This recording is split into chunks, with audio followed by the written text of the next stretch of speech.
Hi, welcome to Sugar Free. This is your daily tarot for Friday, the 26th of October 2018. I've been off the air for a few days. Thank you so much for everybody who's got in touch to see if I'm okay. I am okay, thank you very much, and I'm back. So let's have a look and see what we get for Friday, 26th October 2018. One more shuffle.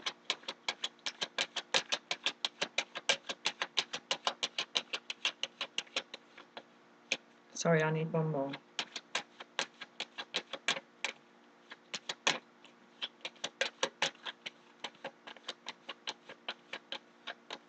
Okay, there we go. Right, one last. Okay, cut. Okay, I'm taking it. Devil in the reverse. Tower in the reverse. Moon in the reverse. I think it was the Sagittarius October reading. Or was it the... No, I think it was Pisces, where all the cards came out in reverse. And somebody got in touch and said, your whole pack must have been in reverse. And that's why they all came out in reverse, and that's why it's also negative and la-di-la-di-la. That's definitely not the case. The cards come as they come. Right, so let's see what we've got going on here. So I'm just going to get the Kuan Yin Oracle ready. Right.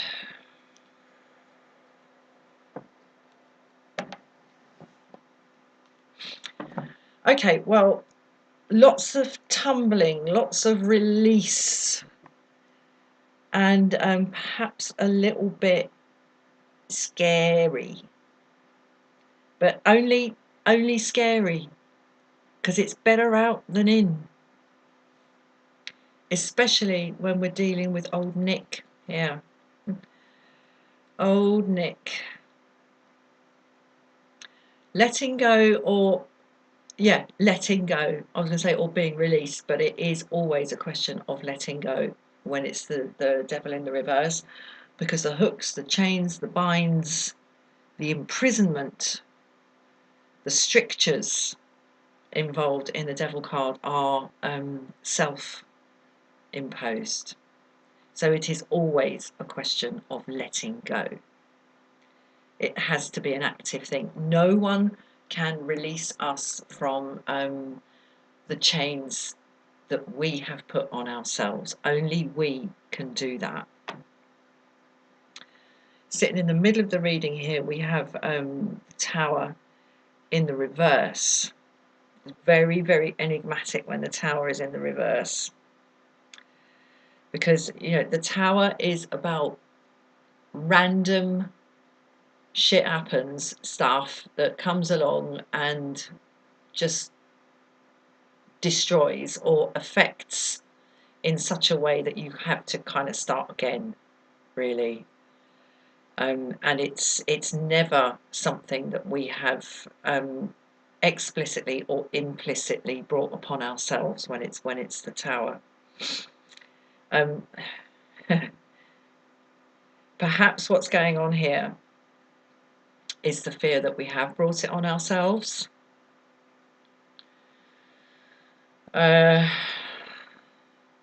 There's a really interesting interplay here between agency and lack of agency.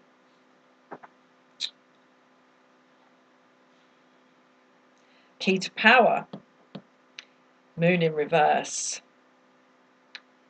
Let it come out.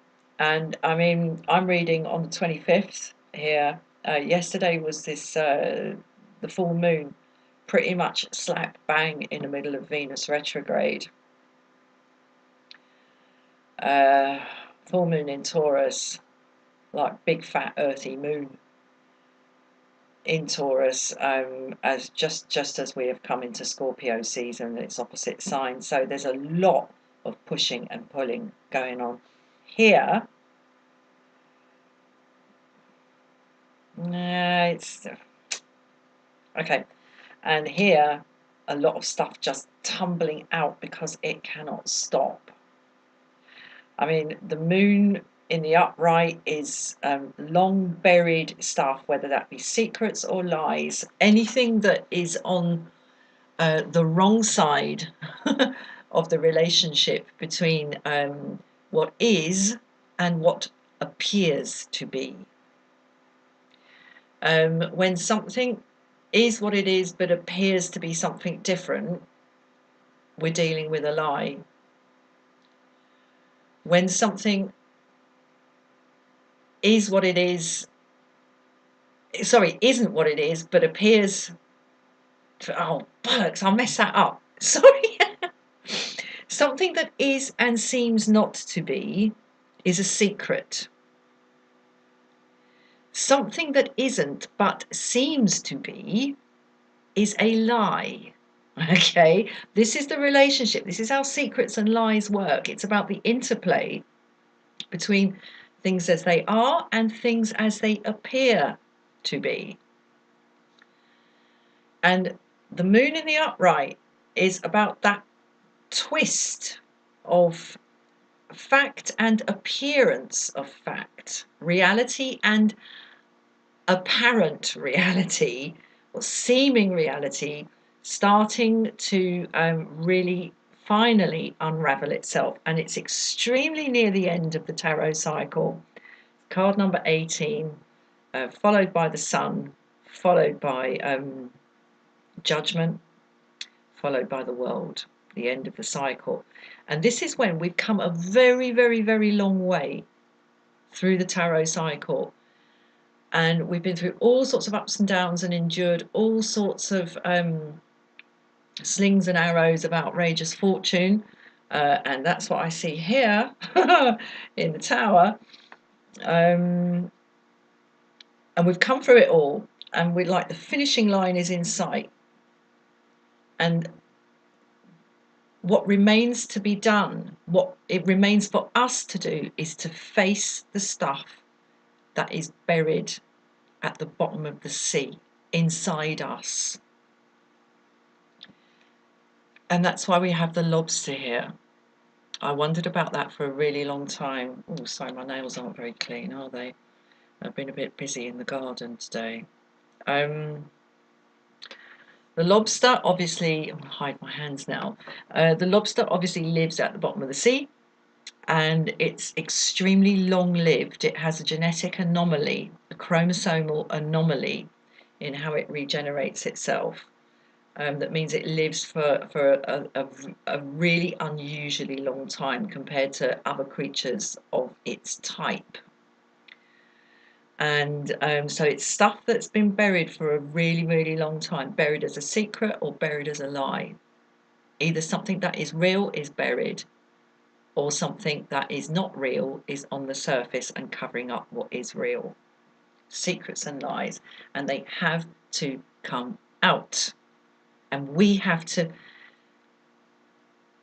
give them the space to come out. And it's disturbing. It is disturbing. And that's why we have these like mad dogs and that. And it's all a bit unclear and a bit sinister. It's got to be done. Got to be done. Or there can be no fulfillment. There can be no unity with the self that comes in the Sun card. And we can't pass on to the stage of judgment, when everything has to be hoiked out and looked at as a whole and appraised for what it is, the good, the bad and the ugly. In the judgment card, we go through that, then we get to the world, and we've ended the cycle. Job done. This has to happen. When the moon is in the reverse, it doesn't come slowly. It doesn't come slowly. It tumbles out quickly. And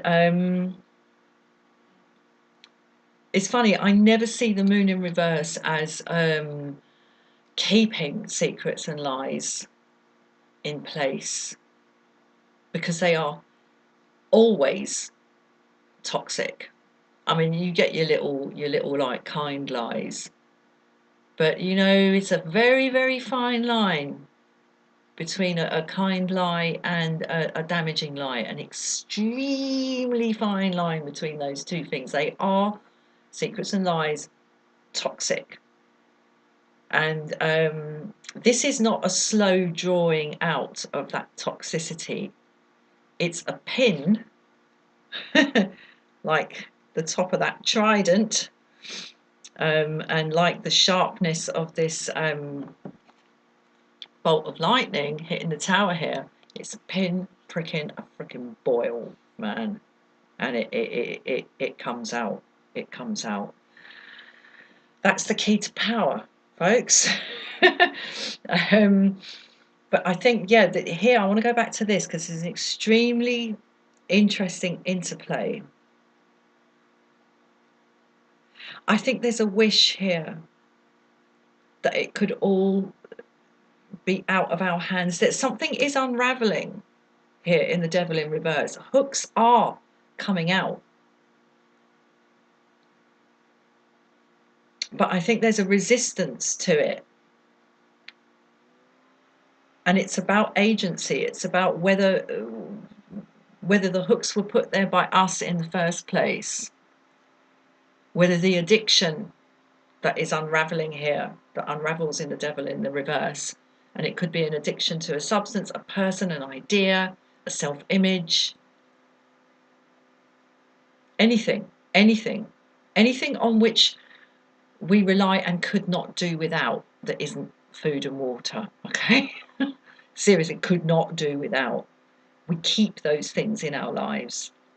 When the Devil is in the reverse, it loosens, it opens up, and there is a letting go of them. But I think here in the Tower in the reverse, there's a wish that it not be us that has to do that. But you know, we want it to be the bolt of lightning that comes along and kind of, you know, blasts those chains off. It's never like that with the Devil in the reverse. Never. It has to be us that looses our own bonds, that releases our own bonds, because we were the ones keeping it there. And I mean, maybe one thing to think about here, I always think this about addiction, you know, addiction can feel like a prison, but we have the key. We are our own prisoner in addiction. And the start of the end of addiction is to understand how the addiction is serving you. What is it protecting you from? And that essentially is about fear. All addiction is about trying to control fear. And yeah, here in the Tower in the reverse, there's a wish that it all just be kind of nothing to do with us and something just come along and release us. It's not like that. But in order to effect this release, these things buried at the bottom of the sea are going to have to fall out. And the key to power is to allow that to happen. Resistance is futile. Right, let's get some clarification here. It's quite complex reading, as usual. Oh, Seven of Cups. How interesting. That should be clarifying the Devil in the reverse in this reading. Ooh. I think I think perhaps what this is about letting go of the sense that anything is possible. And in some respects, it is the case that anything is possible. I mean, I don't know about you, but you know, until very, very recently in my life, the progress of my life, if anyone had told me, like a year before, that a year later I'd be living in this place and doing that, and I would have just laughed in their face. Most of my life has been like that. It's only recently that it's kind of become more expectable, shall we say. But I think this is about letting go of the sense of there being endless options. And perhaps that idea of, yeah, that we can be whatever we want to be. And this sadly is a lie that an entire generation or two has been raised on, that we can be whatever we want to be. We can't. We can be what we can be. And that who knows what that is, but we cannot be anything we want to be. And that's what this is telling me. There's a letting go of that, because if we believe that we can be anything we want to be simply by wanting it enough, we truly are in kind of la la land here, with the shuttlecock ghost coming out of that middle cup. It's la la land.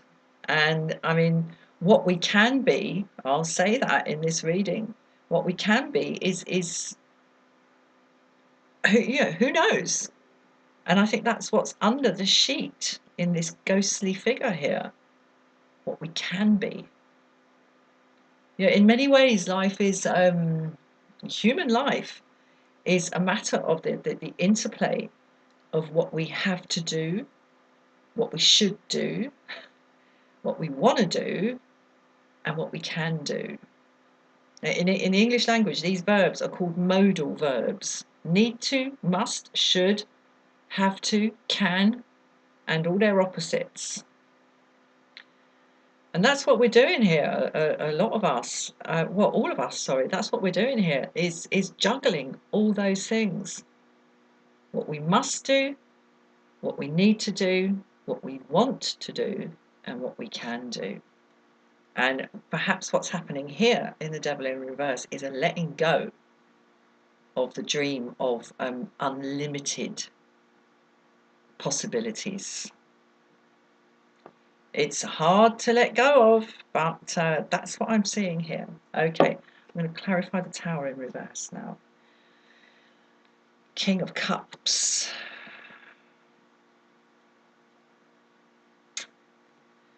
Well, perhaps there is a wish that the emotion could be taken out of this. Or, that's thrown me a little bit, actually. Yeah, I'm going to stick with that. A wish that this process would not hurt, and that we could be like the King of Cups here, who has mastered and become the ruler of his emotions. He's very much above them, very secure on that stone throne, but his toe is still dipping in there. He knows exactly what's underneath that throne, but he's not thrown from his throne by his own emotions. And perhaps there's a wish to have that sort of mastery in the face of what is clearly a rather uncomfortable and rapid lurch forward in personal evolution. Okay, I'm going to clarify the Moon in reverse now. Oh, Queen of Wands in the reverse. Okay, well, let go of trying to control this. Let go of trying to control this, and understand that sometimes it is not possible to hold a kind of, in this case, a facade of being on it together. Sometimes that is simply not possible. Things happen too quickly and too bigly to be able to just sit cool as a cucumber and just say, yeah, I've got this. I've got this. Sometimes we haven't got this. And perhaps what this reading is about is about expanding around the fact and embracing and accommodating the fact that sometimes things happen too quickly and too bigly quite like that made-up word, for us to be able to actually navigate them gracefully. Sometimes it's like that. You know, nobody can look elegant all the way through a freaking tornado. Right, let's see what Kuan Yin has to say.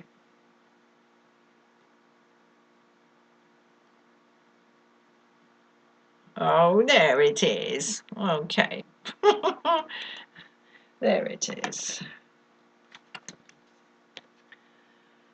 Oh, how lovely. We get, remember me, the divine mother within. Oh, and that's lovely memories of little girlhood, spinning round, playing with the sheer joy of the relationship there between the mother and the child.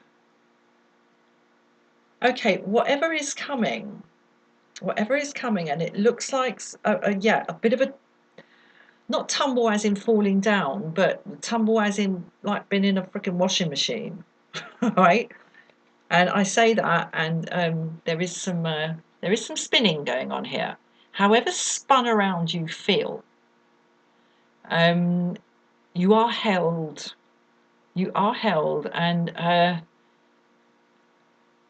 that mother there will never, ever, ever let go and send you flying off into space. And the girl doing the remembering at the front there looks a little bit sad and a little bit serious, and perhaps like she might have seen a little bit more than her years might suggest, or yeah, that might, you know, she looks like she's perhaps seen a little bit more than she would wanted to have seen. But what's behind her is a secure attachment that never ever fails. Right, I'm going to leave it there. Thank you so much for watching. Please like, please share, please subscribe. I'm really self-conscious about my hands now. I should have cleaned my nails before doing the reading. Anyway, yeah, please like, please share, please subscribe. And if you would like a private reading, the information you need is in the description box below. Cheers then, bye-bye.